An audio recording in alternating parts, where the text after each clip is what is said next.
Okay, we're going to read this story, and I have never read this story. I don't know this story, so we're going to read it together for the first time. It's called Thidwick, the Big-Hearted Moose by Dr. Seuss.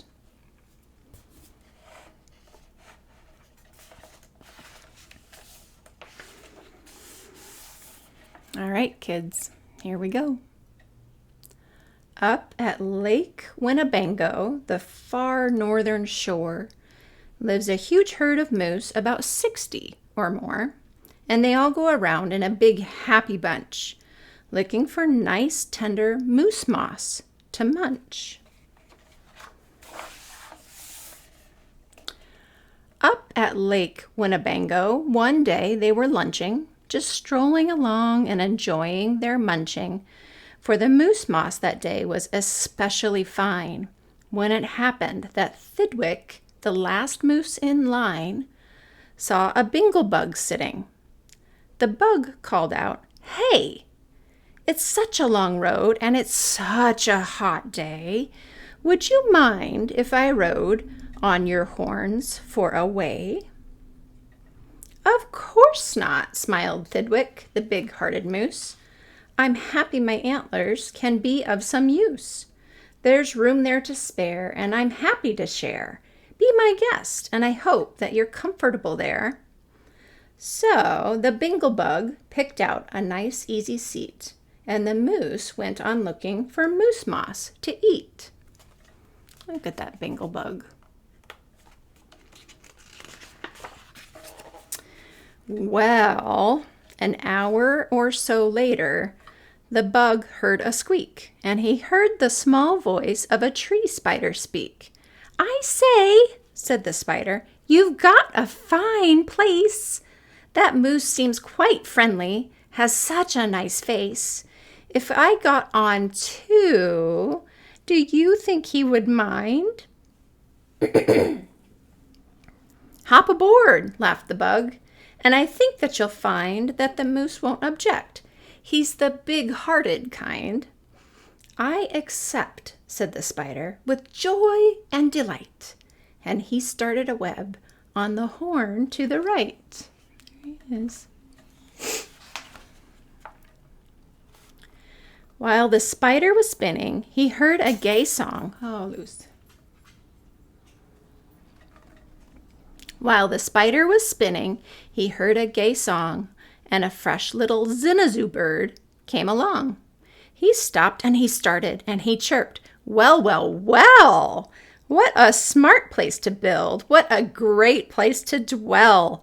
I've been living on trees ever since I was born, but here's something new. Why not live on a horn? If there's room there for two, then there's room there for three. There's plenty of room," laughed the bug, "and it's free." Thidwick stopped walking. What was all that talking? These guests had caught Thidwick the moose unawares. "Hey!" he called out. "What goes on up there upstairs?" "Hey!" he called out. "What goes on there upstairs?" "Just building a nest, sir," the zinazoo said, and began yanking hairs out of poor Thidwick's head, and he plucked out exactly 204. "Don't worry," he laughed. "You can always grow more." Then he dozed off to sleep in his fine moose hair nest.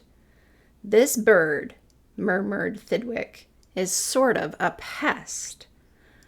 But I'm a good sport, so I'll just let him rest, for a host, above all, must be nice to his guest." Yeah, but he doesn't look so happy, does he? Look at, pulled out all his hair. Besides, now it's getting quite late in the day, and surely tomorrow they'll all go away. But alas, the next morning, the sun's early light brought to Thidwick's sad eyes a most unwelcome sight. "Meet my wife," said the bird. "I was married last night." And perhaps, by the way, I should mention to you that her uncle is coming to live with us too. You're a very fine host, so I knew you'd be... You're a very fine host, so I knew you'd be willing. Then the uncle, a woodpecker, started in drilling. Oh, no. All Thidwick's friends shouted, "Get rid of those pests!" "I would, but I can't," sobbed poor Thidwick. "They're guests." "Guests indeed," his friends answered, and all of them frowned. "If those are your guests, we don't want you around."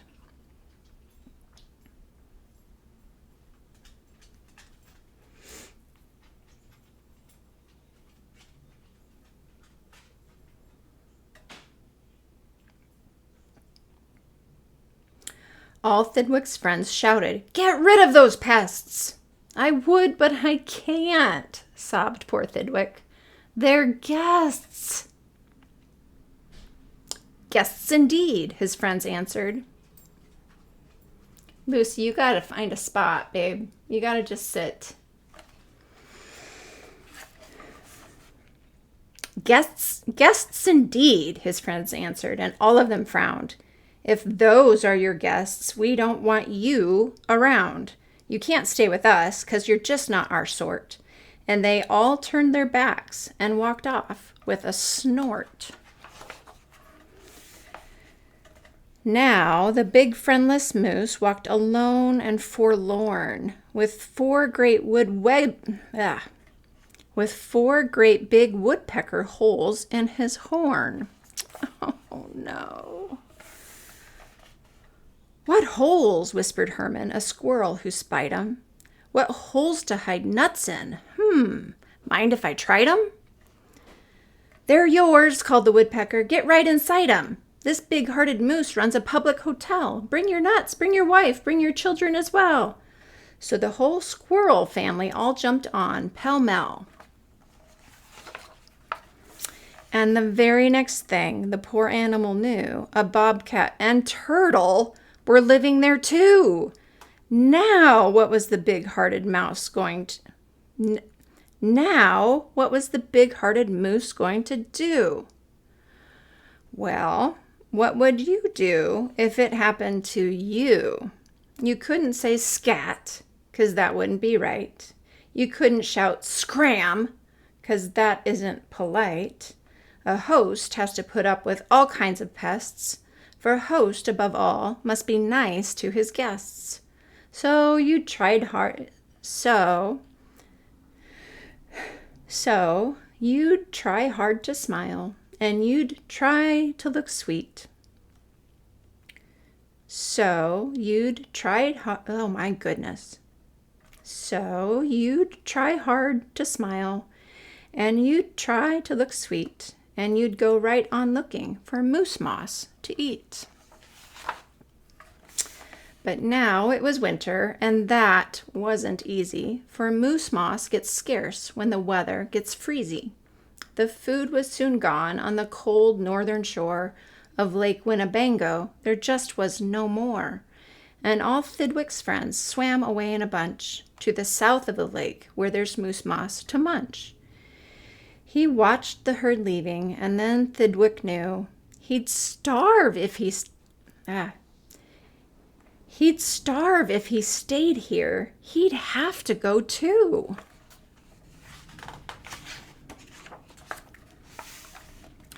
He stepped in the water, then, oh, what a fuss! "Stop!" screamed his guests. "You can't do this to us. These horns are our home, and you've no right to take our home to the far distant side of the lake." "Be fair," Thidwick begged, with a lump in his throat. "We're fair," said the bug. "We'll decide this by vote. All those in favor of going say aye. All those in favor of staying say nay." "Aye," shouted Thidwick, but when he was done, "Nay," they all yelled. He lost 11-1. "We win," screamed the guests, "by a very large score." and poor, starving Thidwick climbed back on the shore. Then, do you know what those pests did? They asked in some more. They asked in a fox who jumped in from trees. They asked in some mice, and they asked in some fleas. They asked a big bear in, and then, if you please, came a swarm of 362 bees. Poor Thidwick sank down with a groan to his knees. And then came something that made his heart freeze. Bullets came zinging right past Bullets came zinging right past Bullets came zinging right past Thidwick's face. Bullets came zinging right past Thidwick's face. Bullets came zinging right past Thidwick's face. Guns were binging all over the place. Get that moose! Get that moose! Thidwick heard a voice call. Fire again and again, and shoot straight, one and all. We must get his head for the Harvard Club wall. Thidwick took to his heels with that load on his head. With 500 pounds on his horns, the moose fled. He could have run faster without all those pests, but a host, above all, must be nice to his guests. Up canyon, off cliff, over wild rocky trail, with bullets bouncing around him like hail. Up gully through gulch and down slippery sluice, with his hard-hearted guests raced the soft-hearted moose. Then finally they had him. Because of those pests, he had run out of luck. Because of those guests on his horns, he was stuck. Because of those guests on his horns, he was stuck. He gasped. He felt faint, and the whole world grew fuzzy. Thidwick was finished completely. Or was he? Finished? Not Thidwick. Decidedly not. It's true, he was in a most terrible spot. But now he remembered a thing he'd forgot, a wonderful something that happens each year to the horns of all moose and the horns of all deer. Today was the day Thidwick happened to know. Look at, he's got a secret. What does he know? That old horns come off so that new ones can grow. And he called to the pests on his horns as he threw 'em. You wanted my horns, now you're quite welcome to 'em. Keep 'em, they're yours. As for me, I shall take myself to the far distant side of the lake. Look at all of them. They're just like, no. And he swam Winnebago and found his old bunch and arrived just in time for a wonderful lunch at the south of the lake where there's moose moss to munch. His old horns today are where you knew they would be. His guests are still on them, all stuffed as they should be. Oh dear. Okay. When was this written?